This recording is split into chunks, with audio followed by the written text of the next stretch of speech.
Dans cet exercice, on nous demande de déterminer l'accélération subie par un œuf dans une poêle Tefal inclinée à 30 degrés. Le fait que la poêle soit une Tefal, nous savons que le revêtement est du téflon, et nous connaissons donc les différents coefficients de frottement. Nous avons également l'angle d'inclinaison du plan incliné, ainsi que la masse de notre œuf. La première étape de cet exercice consiste à représenter les différentes forces agissant sur un objet placé sur un plan incliné. Donc, notre objet va avoir un poids, et ce poids va agir suivant deux axes différents. Un axe qui va être parallèle au plan incliné, et un axe qui va être perpendiculaire au plan incliné. Nous allons donc venir représenter notre poids sur ces deux axes. Donc nous avons ici la composante parallèle du poids, et ici nous avons la composante perpendiculaire du poids. Nous savons que l'œuf ne va pas casser la poêle, et va donc subir une force de résistance de la poêle, la force normale. Cette dernière aura la même intensité que la composante perpendiculaire du poids. Et enfin, l'œuf subit également des forces de frottement sur la poêle. Alors, le mouvement de l'œuf se faisant uniquement sur notre axe parallèle, c'est principalement cet axe que nous allons étudier. Avant, nous pouvons marquer différentes relations qui seront toujours utiles. Dans ce genre d'exercice, il est toujours bon de directement venir calculer ou noter les formules des composantes parallèles et perpendiculaires, ainsi que de la force de frottement.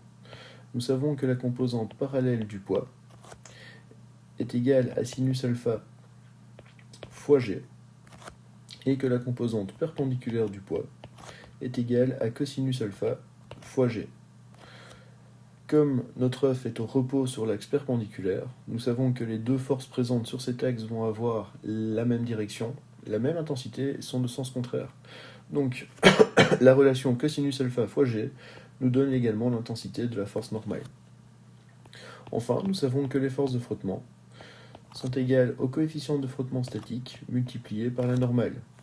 La normale étant donnée par l'expression cos alpha fois g, nous pouvons dire que les forces de frottement sont égales au coefficient de frottement multiplié par le cosinus alpha fois le poids. Étudions maintenant notre axe parallèle. Sur ce dernier, nous savons que la somme des forces sur l'axe parallèle est égale à la masse fois l'accélération parallèle. Nous allons maintenant regarder quelles sont les différentes forces en présence. Donc d'une part, nous avons le poids parallèle, et d'autre part, nous avons les forces de frottement. La somme vectorielle de ces deux forces est égale à la masse fois l'accélération sur l'axe parallèle. Le poids parallèle étant dans le même sens que le repère aura une intensité positive, tandis que les forces de frottement auront une intensité négative.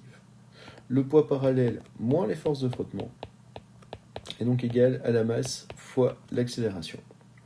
Donc c'est l'accélération sur l'axe parallèle, l'accélération de notre œuf.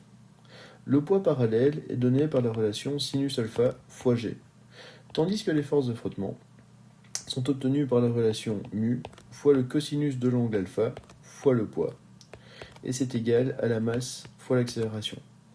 Pour simplifier les calculs, nous pouvons décomposer notre poids dans son expression masse fois constante de gravité. Moins mu, donc fois cosinus alpha fois le poids, donc masse fois constante de gravité, est égal à la masse fois l'accélération. Ce qui nous permet de mettre la masse en évidence et ainsi de venir la simplifier. Nous recherchons l'accélération qui va être obtenue par sinus alpha, donc sinus de 30, fois la constante de gravité 10, moins le coefficient de frottement 0,02 fois le cosinus de 30 degrés, multiplié par la gravité, donc par 10. Et nous trouvons une accélération de 4,82 mètres par seconde au carré.